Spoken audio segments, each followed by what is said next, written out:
Welcome back to another episode of the Inquisitive Mamba Podcast. This is episode 60. It's a pleasure to have you on today's show. Jeremy Slusher. He's an Army veteran, fitness trainer. Slusher Fitness is his brand. He does it all. It's a pleasure to have you on. So welcome to the show. Thank you very much. Appreciate it, my man. Absolutely. So first of all, tell a little bit about the listeners about what your career is like, what you do on a daily basis, and then go from there. Okay. So I'm from a very small town in southern Ohio called Portsmouth, Ohio. And grew up here, born and raised. I right out of high school joined the military. Served for 13 years, had 2 combat tours in Iraq. So as far as what I did in the Army, I was on the logistics side. So stateside, it's kind of a boring job, but when you deploy, it's very busy because everything moves. So my job was what they call transportation management coordinator. So what we did, if it moved, we would have to, task different units with different assets to move it. We would have task units to load it, upload it, whatever needed to be done, whether it be, air, rail, sea, or by land. So there's a lot that goes into that. And then, in a theater of war, you have gun truck companies also who, escort those.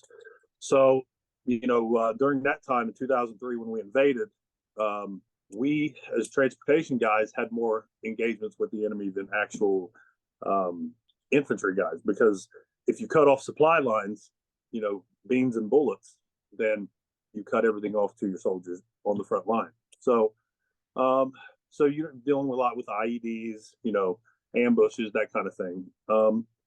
But a great job. I loved it. Loved my time served. Made E7 Sergeant First Class in 9 years. I was very good at what I did, but unfortunately just had some back issue and got discharged, but I'm service connected, thankfully. And as far as the fitness side, growing up, watching He-Man is actually what kind of turned me on, because I watching this cartoon of this dude's jacked, got all these muscles.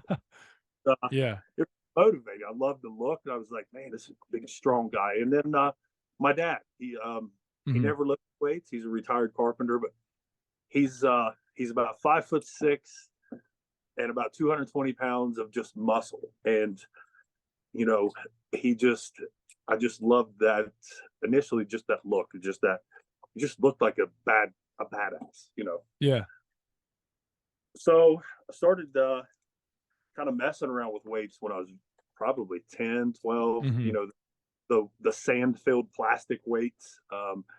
And as I progressed through school, I was always a standout athlete. When I was a freshman, when we were allowed to lift weights, it just something hit me. I just loved it. I'd get up at 5 a.m. before school, go lift. Not many, kids in high school want to get up at 5 a.m. to go lift weights, and I loved it. And after I graduated, the first credit card that I ever had in my life, maxed it out. It was only $500, but I ordered my personal training material and was certified, and then went from there. 25 years later, 24, whatever it is, here we are. Yeah. It sounds like you really have a really interesting story, and I'm glad, people are getting to hear, what your time was like in the military and a little bit about your fitness career. Obviously, I do have some questions for you. My first one for you is what came about for Slusher Fitness? I know that's obviously, down the road later in life, but, how did that all come about, and, what it is like now? Yeah. So I always knew at that young age, when I first became certified, that I wanted to help people and lift weights too. I loved it. So being able to do them both, I just loved that idea. So it wasn't until like 2010 that I actually just went all in. And in this area, it's a very there's not a lot here, so it's kind of that particular, trying to be a personal trainer full time here would be, I put a lot of work into it. There was a lot of Yeah. ups and downs to start that Slusher Fitness. But I just went all in and, marketed myself a lot. Social media was obviously around then. So I would just post and post and post and post about, just working out, want to help people. And from there, it just, it started growing, client and building these clients. And I started out of a small, like a rehab type gym first. And then a friend of mine and I decided to go in and open a gym. Now, I've never wanted to have my own gym. Yeah. So I was the main trainer, the main guy, the first trainer there. I don't like the idea of being tied to something. If I wanted to get up and move like I did to Florida, and that's how I met Zero. But yeah. So I continued building, and I started the first boot camp classes here in this area. At one point, I was working with 52 one-on-one clients a week and running 6 boot camps. Wow. And it just exploded. And, it's something that I'm very proud of because, and it's not being arrogant by any stretch, but I put a lot of work into it, and Of course. There's not anyone that's or anything like that here now. Right. So, but that's how it came to be. And then I did it full time for years and years. And then I think the numbers that I just told you, the 52 clients, the 6 boot camps, if I was business savvy, because I'm that guy, I just want to do the training. I'm not the guy. If I would have had a business person with me, I probably would have sustained that because I probably would have hired more trainers to help me. So, but I think it's the military side of me too, or the leadership side is like, I like to take the load on myself. I don't want to task other people, like feel like I'm burdening other people. So, of course, I just burnt myself out. So I kind of stepped away from it for a little bit, but we're more into a online / part-time capacity. And I went to work for the VA and stuff for a little bit. That's how I ended up in Florida also. Okay. And I'm glad you brought that up. Yeah, I'm glad you brought that up because I was going to ask you your transition to Florida, obviously now back to Ohio or Portsmouth area. Is that where it is? Okay, so that's where I was asking you with the transition from Florida back to Ohio, and now you're in Ohio now. So obviously, one part that where you just said that you really caught my eye, opening up the business, being a personal trainer along with somebody else. What was really going through your mind during that time? What, obviously stressful. There's a lot of other competition out there. I know you're really big into social media now, but then during that time, there wasn't a lot of social media. So how did you really get your name out there, your brand, and really, attract, people to come to your gym? Whereas there's so many other gyms, down the road that are basically doing the exact same thing. Right. Word of mouth first. Leading by example. And I will always, there's a lot of posts that I have about where I'll say something about leading by example, because majority of the time, if I go out and nobody knows the trainer, if I'm somewhere, I want to be able for people to look at me and say, wow, that guy, he works out. He's a trainer. He most certainly knows what he's doing. So that, word of mouth, be the part, look the part, results. It's easy to read a personal training guide, which a monkey could go past because it's an easy thing. Yeah. But if your clients don't see results, and you want to be some shady trainer, you can just, look up bodybuilding.com, print off a workout, go put someone through it. And just because they're sore, they think, great, miserable that they don't want to come back. Right. So, you got to know what you're doing. What has helped me, and it's, once again, it's not an arrogance thing, is because it took a lot of work, is I know that when I go in any gym that I've ever been in, worked out at or trained at, I may not be the biggest, but I know that I'm most educated. And that comes from Years ago, I had the opportunity to, and I did this every Saturday. I would go to a gym here in Columbus, Ohio, called Westside Barbell. Okay. Any powerlifter on the planet that's a serious powerlifter has heard of this gym. It's at one point known as the strongest gym in the world. Wow. There's guys there. I remember one guy, Dave Hoff, squatted 1,300. Goodness. I didn't even know. So I think at one point I was at 66 guys that could bench over 500 pounds. Insane. But I say that to say this, is that when I went there, I knew that I was not by any stretch the strongest guy. Right. I only wanted to go there to sponge. I wanted to go there and listen to what Louie Simmons, he passed away a little over a year ago. The man, I can't even explain how smart this man was, but just to be in his presence, listen to what he says, see the guys there, learn what they do, because it's not just applied to powerlifting. You can apply what they do to any realm of fitness. So that's how that come about. And then we would travel 2 hours to that gym. We would work out, and then we would drive across town to Grove City to another gym called Lexington Extreme by a guy owned by Danny Dagg, and we would work out there too. He was also a very, very smart guy. And then the lifters that were in these gyms, one of them, Matt Winning, he's got a gym in Columbus now. He works with the Department of Defense with Special Forces. He works with all of the fire departments around the Columbus area. The dude is unbelievably smart. Had a world record of an 1,197 pound squat. Wow. Just to be able to surround yourself with people like that, and instead of just reading that book and be like, oh, I'm a certified trainer, it goes a lot more in depth with that. If you really want to be successful and learn, you can't just, everyone's going to have their niche per se. But I just always had in my mind that I wanted to be well-rounded, and I did not want to turn any client away because maybe I'm not someone who can train someone for a CrossFit event. But the fact that I've done powerlifting, bodybuilding, strongman, and CrossFit all myself successfully, very successfully.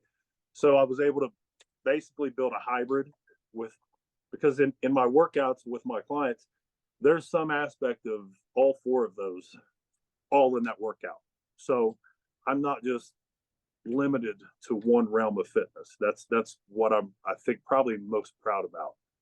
Do you think that, back in that time, obviously, when you opened up the gym and you had, your partner there, do you think you may have been able to grow more if social media was around then? Or do you think it was just, all about, what you were bringing to the table and kind of, just your strengths of, being a personal trainer? Do you think, social media would have had, a good effect on that? Oh, absolutely. I probably would have, even if I didn't want to, have had to have hired more trainers.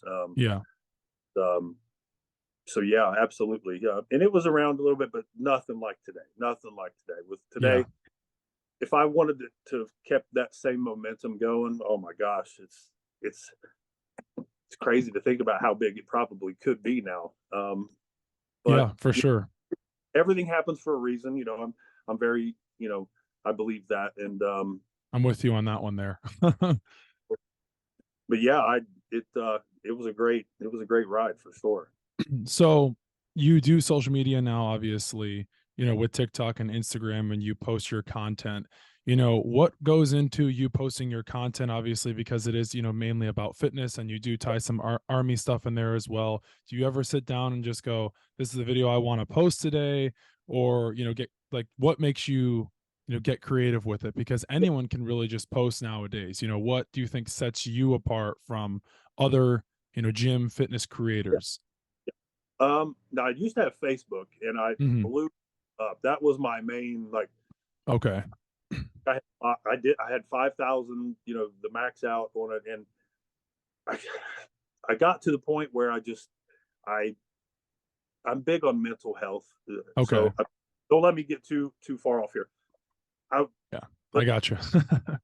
Things that would just bother me, like negative, Yeah. and it would just get to me, and I would let it actually bother me, even though I preach, don't let what other people do think, whatever, don't let that bother you. So I Of just course. finally I just deleted it. I just deleted it altogether. So, and I just shifted it to more Instagram. So as far as my videos, I go to work when I go to the gym. Um, I think what sets me apart is there's some people who um, will want to get the hot little pretty girls or whatever to, and Yeah. I will not post anything that I'm not doing. I love to, because some of the training methods I use a lot of different bands, a lot of different.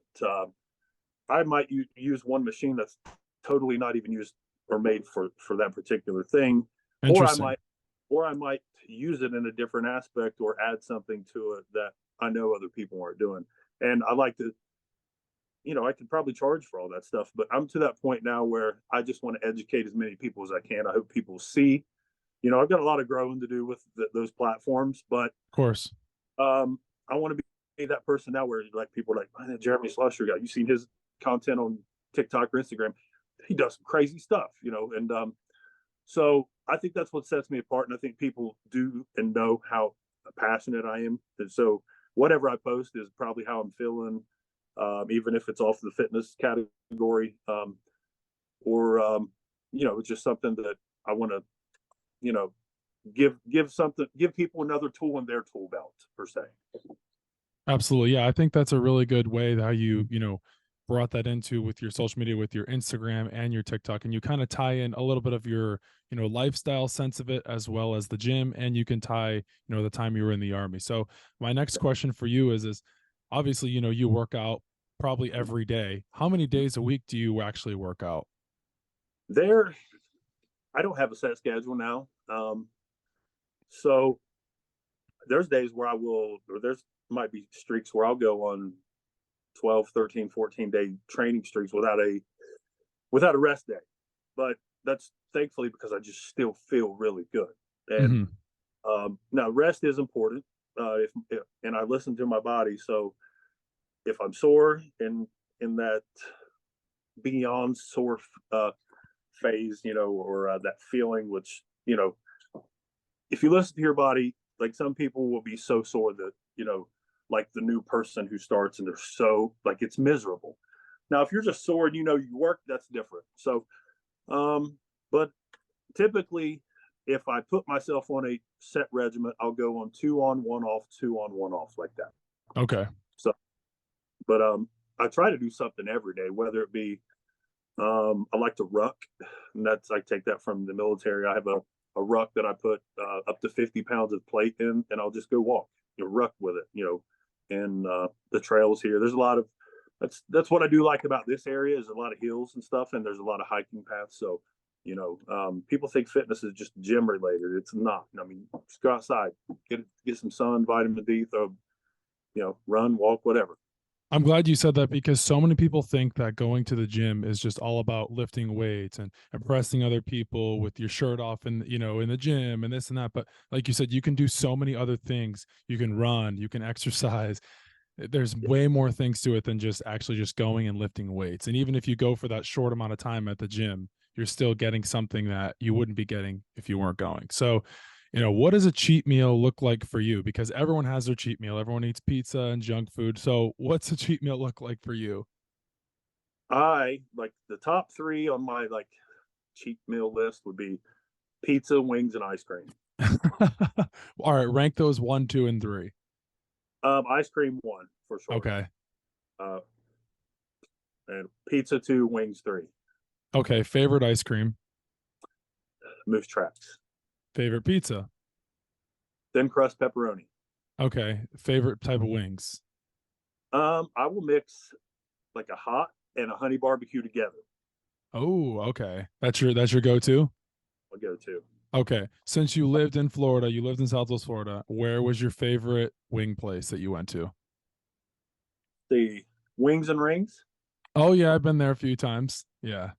Yep. And then I always used to be a very picky eater too, and Hmm. something that I love now is sushi. And I would Oh, even touch sushi before I moved to Florida, I had some clients take me to Ginza down there, Yeah. Hatsu and sushi, and they just ordered all kinds of sushi. And I would just try it, and I love it now. I love it. So, Really? You're a big sushi guy. All right. What's your favorite sushi roll? Because I'm not a big sushi guy. volcano roll. Ah, okay. See, I'm still I, trying to get into sushi. All of my friends love it, but I just can't get into it. I Something still about the raw fish is just not for me. like feel of the volcano roll, and it's got that like Yeah. I think spicy mayo sauce on it. But Okay, the spicy mayo sauce is good. I'll give you that. All right, uh, so cheat day, we found out what your kryptonite there is for you. Maybe now back to the working out part. Talk about the basics of working out, like form, consistency, dedication, what goes into it, because anyone can just walk into the gym and go, I'm lifting a 5 pound curl bar, I'm lifting a 5 pound dumbbell. yeah, What goes into it, I think those 3 steps of form, consistency, and dedication. um, form for sure. And I'm a huge stickler on form on anything, but mostly on the things that can get you really hurt. I love to squat and deadlift. Mm-hmm. Absolutely, 2 movements that if you don't know what you're doing, you can hurt your back. You can do a lot of different bad things doing those. So I've always been a stickler on personal trainers in gyms educating people, or even most box gyms, the gym attendants, that's their job. They don't. You can't go walking around as a gym attendant, correct form, and jump in, because then you got your personal trainers in there that want to charge for that. Which I'm a trainer, so I agree with some aspect of that, but I think it's your obligation if you work in a gym at, I don't care what capacity, if you see people doing something that can get them hurt, you can take 5 minutes and say, if you sink your hips back on your squats, stay, push through the heels, and drive your knees out, it's probably going to help. I don't need to charge someone $50 an hour to do that. Right. So form, consistency, absolutely. If you want any kind of result, you can't just, when you feel good, Yeah. go to the I days agree. that you want to get up out of bed, and everyone has those days. I think that might be one of your questions, is that you just Yes. have to do it. Whatever that end goal is, if you have an end goal, or it's just something you should do for yourself anyway. Whether it be you want your kids to see it, other people to see it, you want to lead by example. Like I said before, just get up and do it. And when you do it, you're like, man, I'm glad I didn't stay in bed today. Yeah. I'm glad you brought that up, because that actually was one of my questions. Talk about the days when you've gotten up in the morning and you've had no desire to work out, but you have to push yourself and you have to do it. So I think that does tie into what you were saying. So I think that's a really good way how you labeled it and how you put it into perspective. Yes. So how important is diet when working out? Because, this goes back to anyone can just walk in the gym, or anyone can just work out once a week, or, the diet part. I think that's a huge part of, the working out part. I think that's a huge part. So go ahead. Like, it's so I've seen this sort of quote before, where people were like, or it says, okay, 90% diet, 10% gym. No, it's being 100% dedicated to both. Okay. Yes. So I can take someone who diets, or I don't like the word diet per se, but who eats healthy, who has keeps themselves on a relatively healthy eating meal plan, who might just work out. Yeah, they might go in the gym and give about 60-70%. I could take that person and get 100 times better results than the person who eats like absolute dog crap, who goes to the gym and just kills it. But when you put both of those together, that's when the magic happens. That's when it's almost, you will almost see results daily or weekly if you are dedicated. Give yourself one day, and I don't say cheat days, but cheat meals. If you give yourself a whole cheat day, you will regress that whole week. But yes, you need to be dedicated to both, the same 100% to both. Meal prepping is very important. It's, a lot of people don't want to take the time to do that, but if you're not prepared, you don't prepare your meals and you're starving, you pass a McDonald's, most likely you're going to pull in there. And yeah, they say they have the healthy menu stuff or healthy, like, I'm sure a lot of that stuff is not prepared healthy though. So if you just take the time, to maybe once or twice a week to meal prep and be prepared, the results are just so much more, out of this world.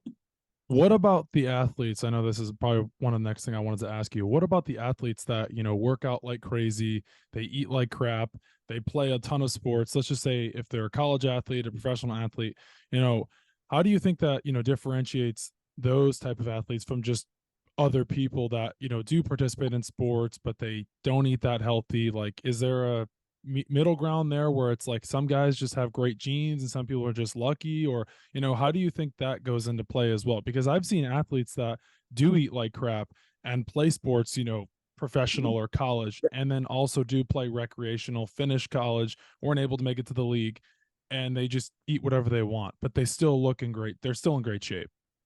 Yeah, genetics plays a part, and I'll be the first to say, Yeah. my dad makes fun of me all the time right now, because right now I'm at a point where I'll just eat kind of what I want.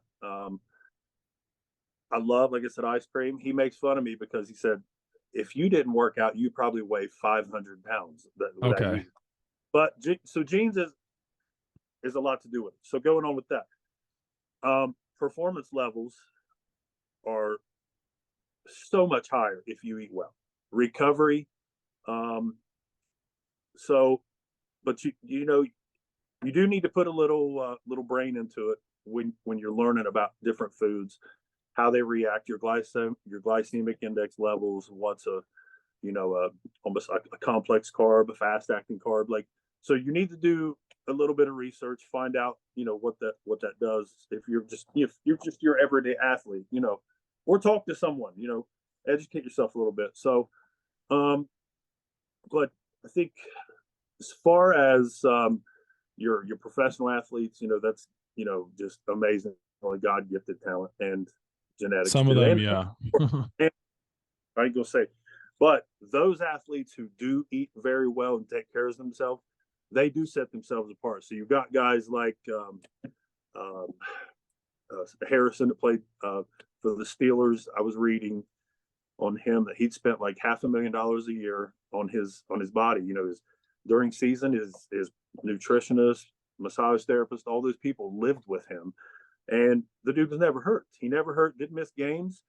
Bill Romanowski back in the day would work out right after games, take IV bags, and he ate super clean. Like, so there is a difference. Now the guys are, like I said, they're amazing athletes. Can't take that from them. But I think as far as their longevity and how their body stands up, that's where you're really going to see who probably takes care of their body on the nutritional side of it and the training side.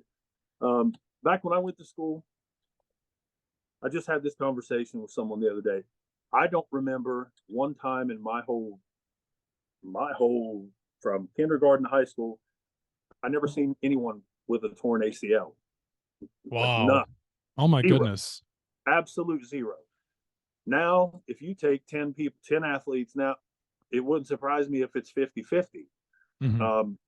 And I think there's a few things that go into that. One, nutrition. That's a fact. No one will ever change my mind on that. Training, the lack of training. They play so many sports, travel sports now too. So you got football. The kid might go right into basketball and right into travel basketball, and all this pounding and wear and tear on the body. The lack of the proper nutrition and the lack of proper personal training or weight training to build those tendons, to build those muscles, it's unfortunate that they don't push the nutrition and the weight training on the athletes now more so than just get recognized with all these AAU, all this stuff. Like, you got to keep a good balance. You can't just play and not refuel and keep your body ready for all of that. Yeah. So the last part I wanted to ask you, because I think now with the new way of, sports, NFL, NBA, college level, whatever level it is, you've seen athletes now. I mean, we just saw Tom Brady, 23 years he played with, he changed to the TB12 diet halfway through his career. You see LeBron spent $1 million a year on his body, Russell Wilson as well. You mentioned James Harrison, but I think what Tom Brady does, I guess the difference, you probably understand this, is he doesn't really eat a lot of meat. He's very, focused on his diet, but he does a lot of pliability. Is there a total different side of that side for the gym side, the fitness side? Because there's muscle heads, there's, power lifters, I don't know if muscle head is the best way to put it, but, for people understanding it is, but, you got power lifters, people who do CrossFit, people who, really focus on being lean. Yep. Somebody in that boat, like the Tom Brady side, they're wanting to, get into that part of working out. What do you think of that? That's great. You just have to know, you have to keep it balanced. You have to, the mobility work, the food, your cardiovascular. I mean, to be an athlete like Tom Brady and have a career like that, you can't lack in any of those areas for sure. The guy, he posts his workouts and all that stuff too. Like, there's no way he would be able to keep the arm strength to throw the ball like he does if he didn't constantly weight train. His mobility, just like you would see him doing the cone drills and stuff and sand, all this stuff. Even the way this last season, these last couple of years, he still moves great in the pocket. And he's able to play a whole season at that age too. So you can tell there's no neglect in any of those areas. Now, when you go into the powerlifting and stuff like that, everybody has like, if you're a powerlifter, a lot of those guys will, dog bodybuilders or CrossFitters or whatever. But there's, like I said, I did very well in all of them, and I'm thankful that I did, because once I started stepping out of each one of those realms, you get out of that closed-minded, keeping yourself in a box type attitude. And there's great things in every aspect of that. Look at CrossFit. Like, I'm not a huge Olympic lifting advocate as far as for young kids, but what CrossFit does for the gym communities, they have the best camaraderie. Like, you go to a CrossFit gym and you think like they're legitimately blood family. They stick together, and it's awesome. It's awesome. Where bodybuilders and powerlifters are like, might have a small group or by themselves. So, you can learn a lot from every avenue of fitness if you have an open mind. And thankfully I did. And I like I said, I was able to create my own method of training, and that has all of that in it.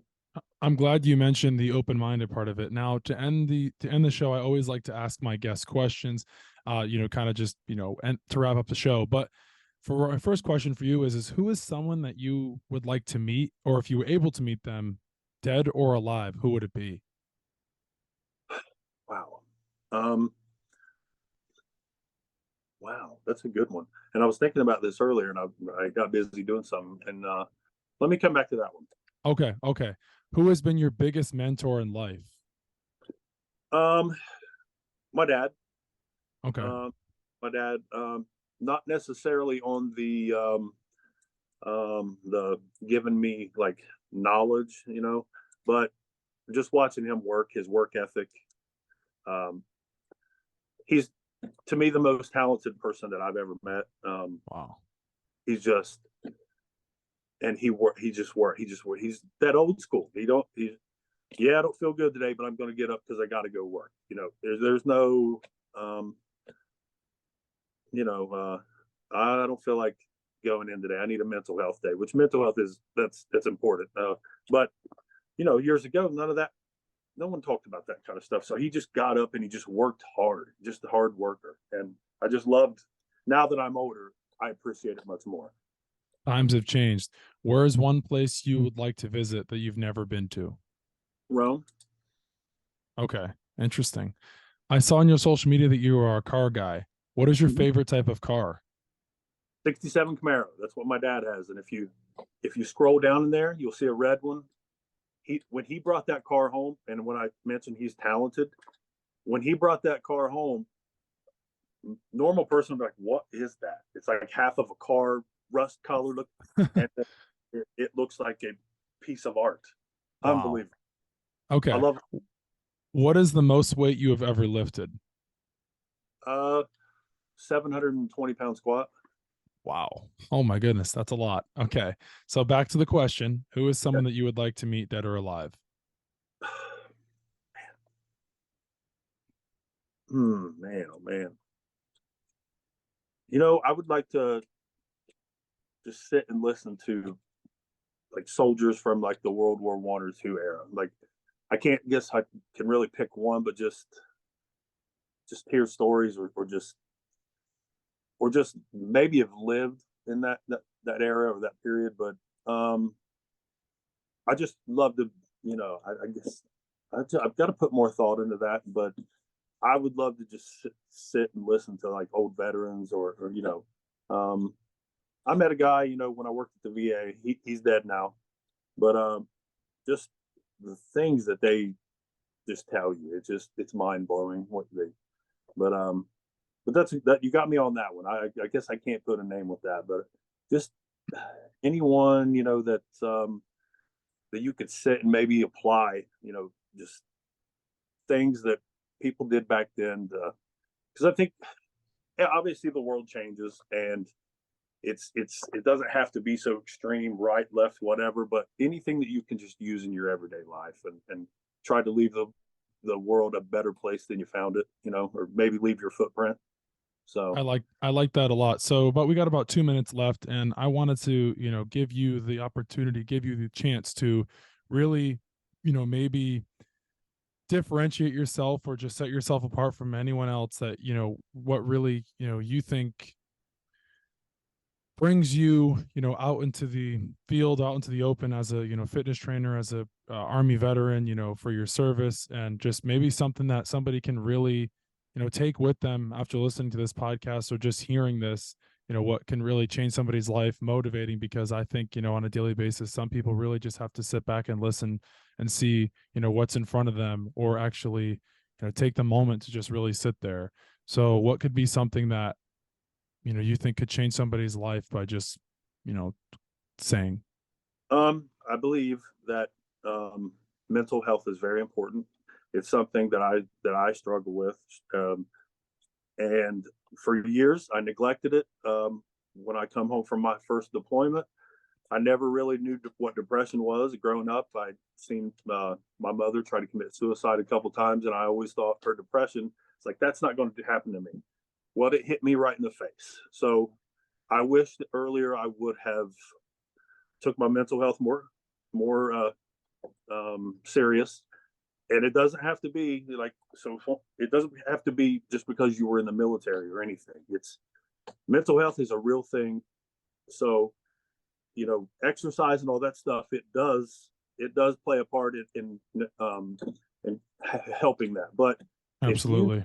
if you need to talk to someone and you feel a certain way, I was always embarrassed about it. It felt like a failure or I was weak, and I wish I would have done it a lot sooner.